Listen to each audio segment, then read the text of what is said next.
The Radio Memories Network is brought to you in part by Liberated Syndication, podcast publishing made easy, libsyn.com. That's LIBSYN.com. Continuing America's love affair with comedy and those lovable characters that made us laugh.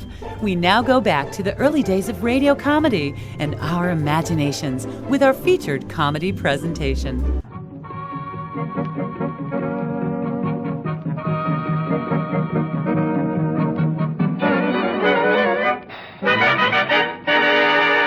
It's Chesterfield time, pleasure time, the order of the day with radio listeners everywhere. Chesterfield presents George Burns and Gracie Allen, Frank Parker, Ray Noble and his orchestra. All right, Ray? 1, 2.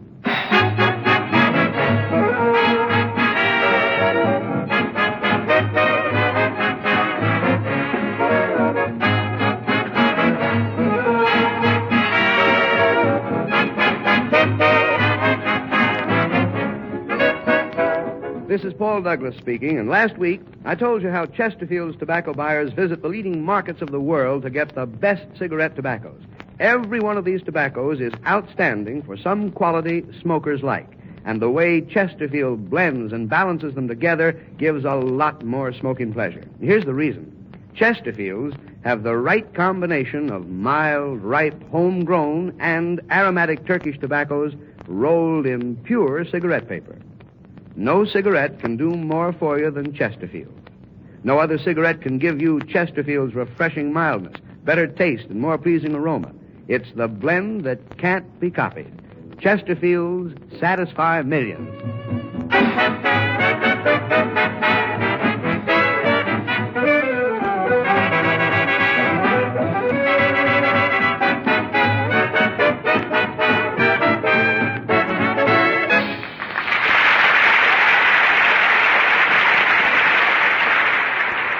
Campers have their weekends under the pine trees. Swimmers have their weekends under beach umbrellas. Astronomers have their weekends under the stars. But George and Gracie have their weekends under their hats.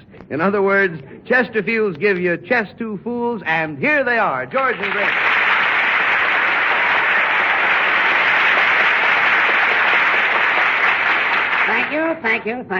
Thank you. Well, Gracie, what do you say to everybody? Hello.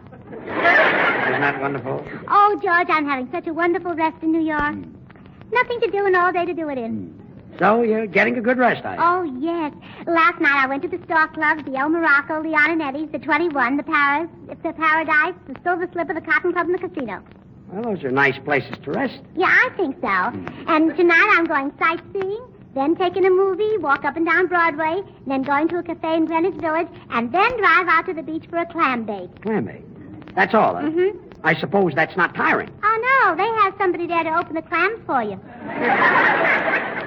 But those nightclubs, what would you call going to 20 nightclubs? I'd call a taxi. I'd call you an imbecile. Are they cheaper than taxis? Much cheaper, yes. I say, George. Oh, hello, Ray. George, I'm still worrying about the type of humor you want from me on this program. I don't want any humor from you, Ray. I can tell the jokes on this program, and I can tell good ones, too. All right, then tell me if this is a good one. I say to you, George, I went duck hunting last week, and I didn't shoot a single duck. And you say, why not? And I say, because I couldn't tell the single ones from the married ones.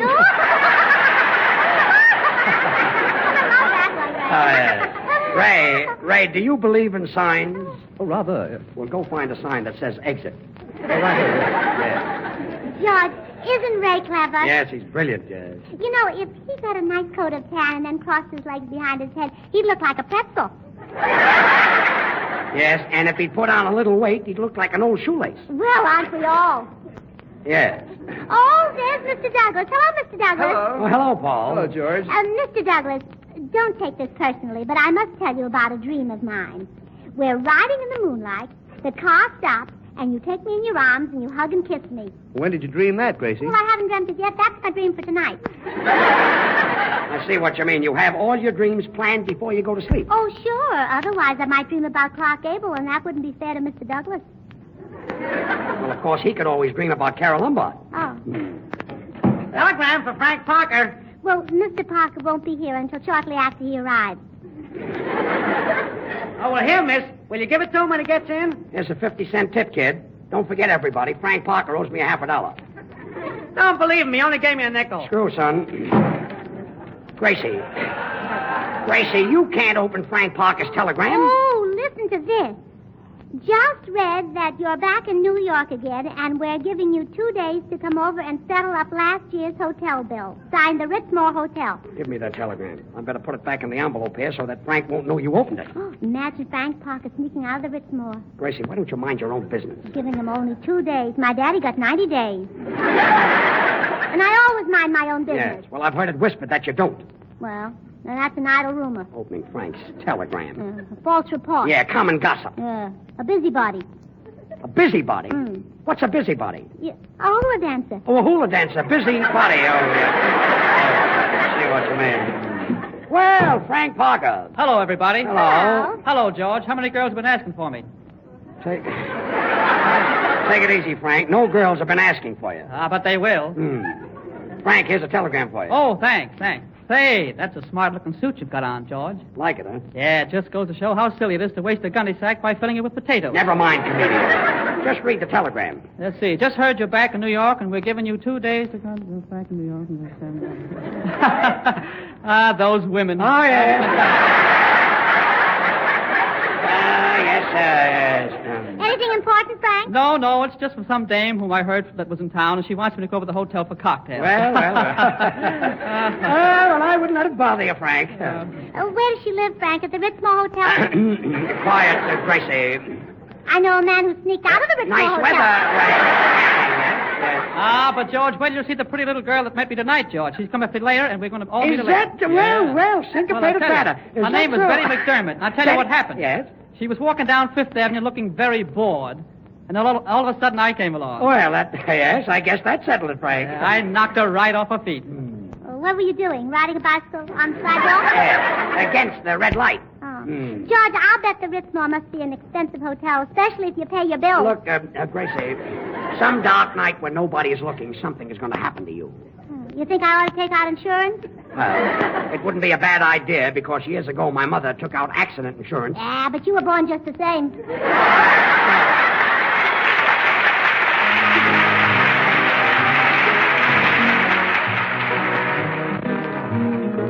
You go to my head, and you linger like a haunting refrain, and I find you spinning round in my brain like the bubbles in a glass of champagne.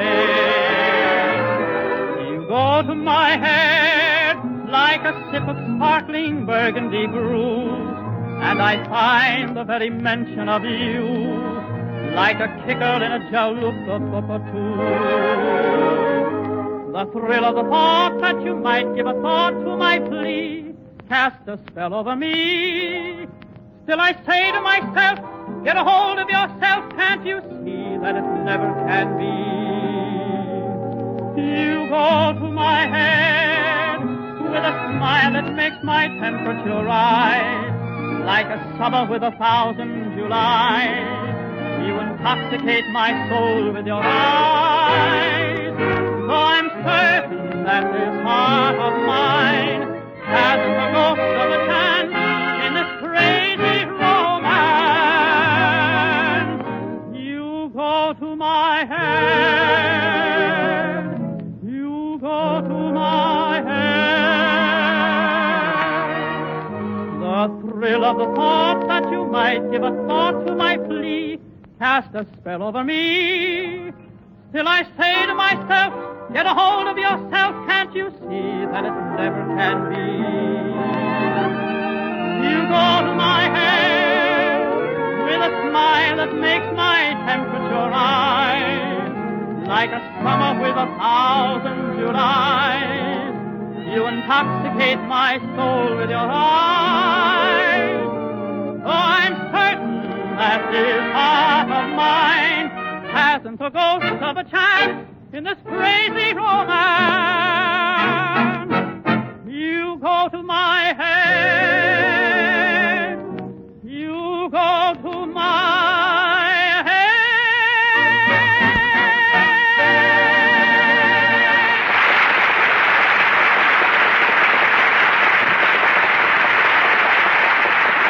Well, that was Frank Parker. harmonica, singing, you go to my head. That was really beautiful, Frank. Oh, thanks, George. I just hope that Betty McDermott was listening in. She gets such a kick out of me. So do you. Hello? Oh, just a minute. Oh, it's probably Betty. Gracie, you want it on the phone. Oh, all right. I wish all those handsome men wouldn't call me up in front of Mr. Douglas. It's embarrassing. Will you answer the phone? Hello, this is Gracie Allen speaking, and I can't go out with you tonight because maybe I've got a date with Mr. Douglas. Yes, maybe not. Yeah. What? You say you've known me longer than Mr. Douglas? Well, that's funny. I don't recognize your voice. Gracie, will you... Please, Judge, please. What? You say you've known me ever since I was a little girl? Well, spell your name, please. Oh, now I remember. Hello, Mother. Mother? I'm really surprised she could spell her name. How are you, Mother? Really? Oh, poor Unky. How's Daddy, Mother? He is? Oh, poor Unky. How's my little nephew? Yeah? Oh, poor Unky. How's Unky, Mother? Look, Gracie, will you break this up? Mother, will you give Unky this message for me? Here it is. Goodbye. Well, it's a smart message. Gracie, what's the matter with your uncle? Well, Judge, you know where Unky's right leg used to be. Where his right leg used to be? Yes. Well, I've got a rough idea. Well, his left leg is there now. His left leg is where his right leg used to be? Yeah, but that's not the worst of it. His right leg is where his left leg used to be. Look, let me get this straight. Did Betty McDermott call yet, George? Not yet. Well, don't worry, she will. Who's worried? So your uncle's left leg is where his right leg used to be. George, were you ever in a train wreck? Was I ever in a train wreck? Why, no. Oh, that's a shame. What are you doing tonight? Gracie, was your uncle in a train wreck? Well, not exactly. You see, they called me from the receiving hospital and said, we've got a man here who says he's your uncle. So I said, congratulations, boy or girl. And Wait a he minute. said... Just a minute. Look, Gracie, how did your uncle get into this receiving hospital? What happened? Well, am I telling you what happened, or are you asking me? You're telling me. Well, all right. Don't act like I'm doing it. Now, look, let's start from the beginning. All right. George, what's the matter with your uncle? Oh, he's fine. My uncle. It's your uncle. Oh, yes. Well, anywho, he's in the receiving hospital, and I was rushing down Fifth Avenue to get the subway when all of a sudden... You were rushing down Fifth Avenue? Yes. The subway is on 7th Avenue. Yeah, I know, but all the nice stores are on 5th Avenue. Oh, I see, yeah. So I thought I could run for the subway and do my window shopping at the same time. That's because you were worried about your uncle. Well, certainly. And then I ran into that dress shop that's owned by those people who came over in the Mayflower. The Pilgrims. No, Milgrims. Oh, Milgrims. Yes, you ran into Yes. And I bought 3 dresses and the cutest hat. Gracie, and... what about your uncle? Oh, Unky doesn't buy his clothes at Milgrims. I guess your uncle gets his clothes in sacks. No, just peanuts. He gets peanuts in sacks. Yeah, in those paper big sacks. Yes. I say, George, old boy, Yes. This piece of humor is so funny that every time I tell it, I burst. So I'd better unbutton my vest. Well, all right, Ray. Get started and unbutton your vest. I say, what kind of babies aren't born with bare feet? And you say all babies are born with bare feet. And I say, oh, no, they're not. Baby tigers aren't born with bare feet.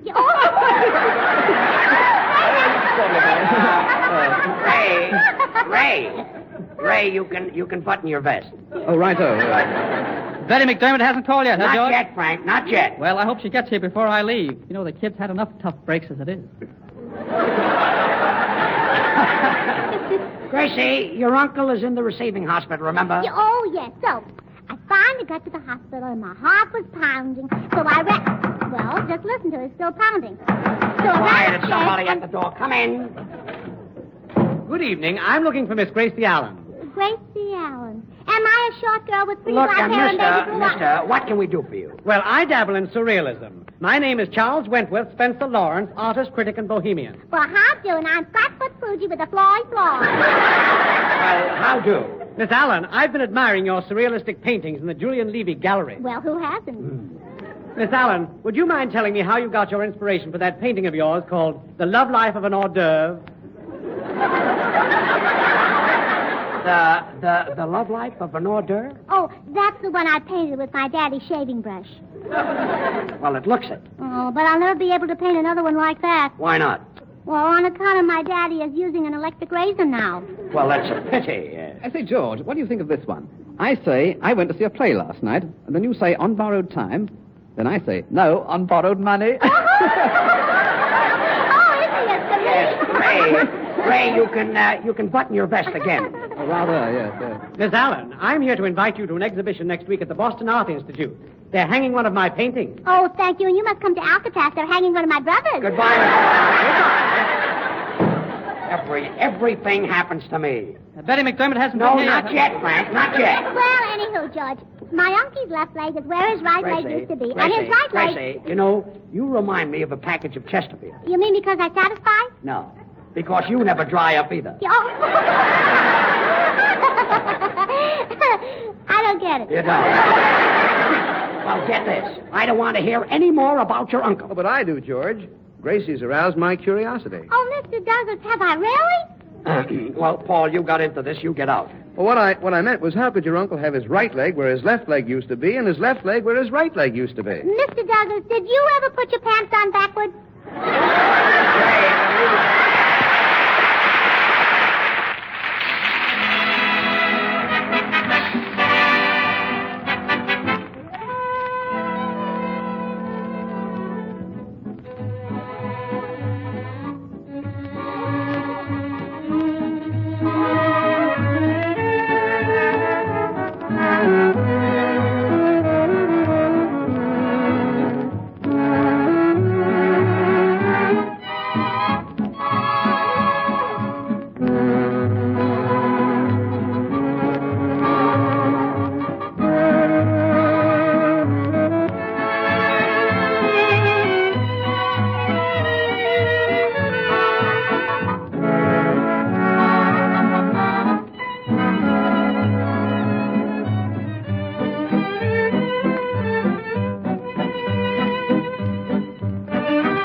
That was beautiful, Ray, beautiful. Your violinist has such expression. Oh, he can't help that expression, George. He's scared to death of his wife. I thought you'd understand. And now Gracie will sing When a Prince of a Fella Meets a Cinderella. Sing it, Gracie. Oh, wait a minute. George, do you think Mr. Douglas would be interested in a little N-E-K-K-I-N-G? N-E-K-K-I-N-G? That's wrong. I know, but it's lots of fun. Wait a minute. George, did I tell you how smart I am? I left my umbrella on the streetcar this morning. And that proves you're smart. Sure, it wasn't raining. Wait a minute. George, did you hear about Joe Gordon's twin brother winning the ball game yesterday for the Yankees? Joe Gordon has a twin brother? That's what it said in the paper. Gordon's double wins ball game. Gracie, the song.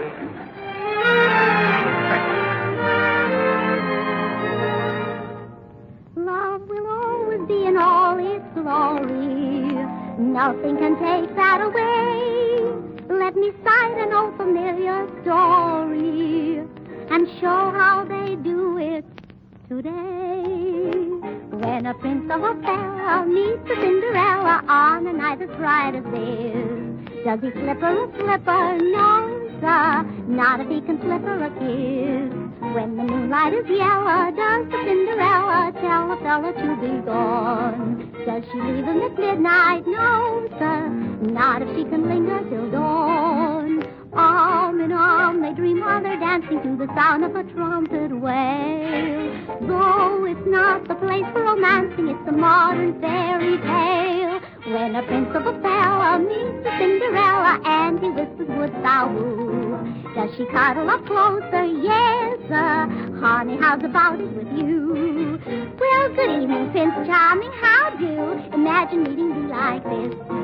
Dost thou slip me a slipper? Nay, nay, not if thou can slip me a kiss. Art thou feeling romantic? Dost I drive you frantic? Oh, wouldst thou like a cigarette? If I don't disappear at midnight, will that get our story up there?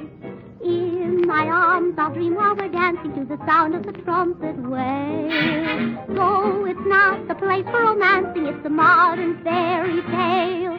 When a prince of a belle meets a Cinderella and he whispers, wouldst thou woo? Does she cuddle up closer? Hey, nonny, nonny, honey, how's about it with you? Alack-a-day.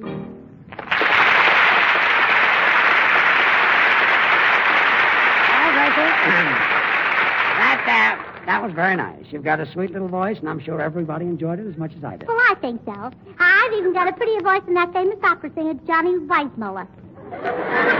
Johnny Weissmuller? Yes. He's an opera singer? Well, sure. The paper says he's a great diver. Diver. He probably goes swimming in lily ponds. Yeah. Oh, yes, that's really my own stuff. It's as funny as laundry hanging out in the line. Yeah, laundry hanging out in the line. Yeah, it's a washout. Yeah.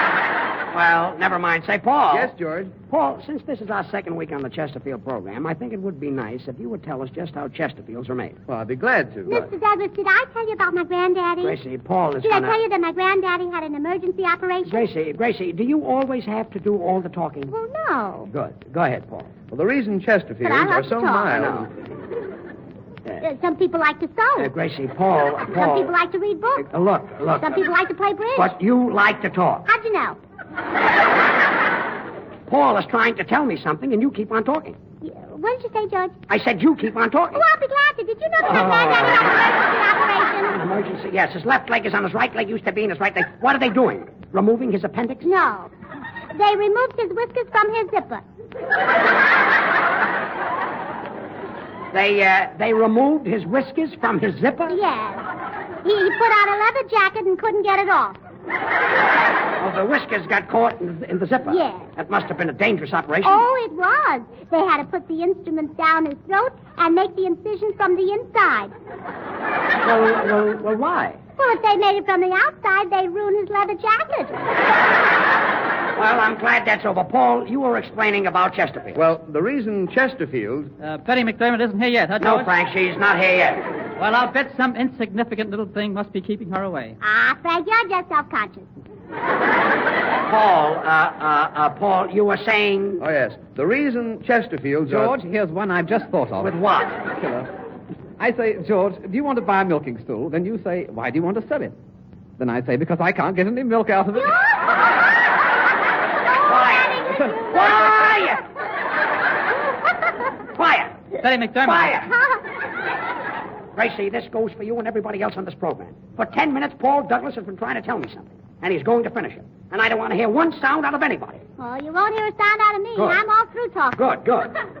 Go ahead, Paul. As I was saying, the reason Chesterfield... And not a sound out of anybody else. Don't help me.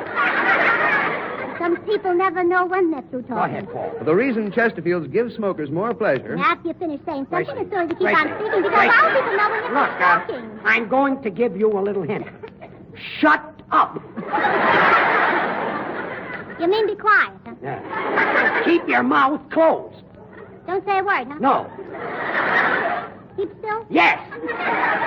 Like this? Yeah, like that. Now, go ahead, Paul.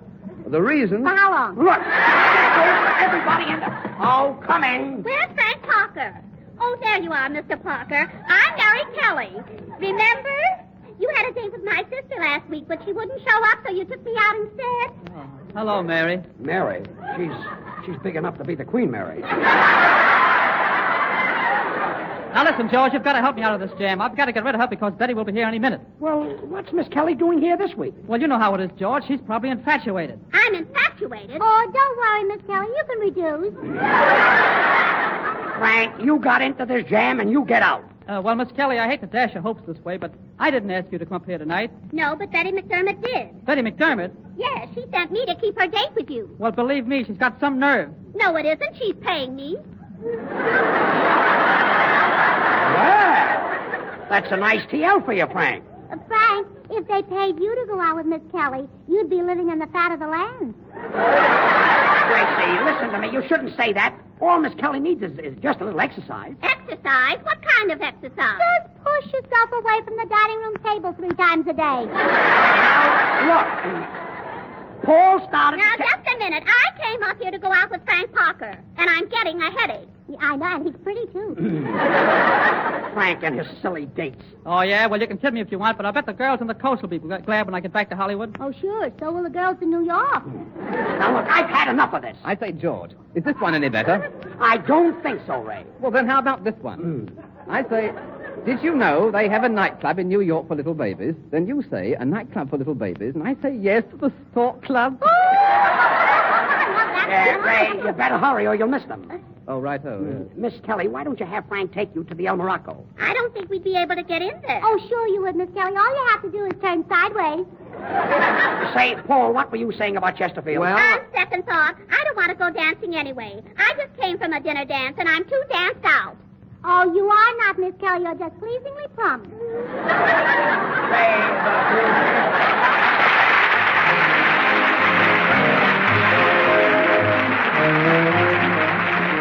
There's an old saying, be sure you're right and then go ahead. Well, Chesterfields have the right combination for giving smokers more pleasure. A can't-be-copied blend of the world's best cigarette tobacco. So go right ahead and make Chesterfield your cigarette. That refreshing Chesterfield mildness and better taste will give you a lot more smoking pleasure. And Chesterfield time is pleasure time. Music, comedy, and sports every week on your radio. Thursdays and Saturdays, Eddie Dooley's last-minute football news. Wednesday, Paul Whiteman and his orchestra. And next Friday at the same time, over these same stations, George and Gracie will be with you again. Well, Gracie, say goodnight to everybody. Oh, good night.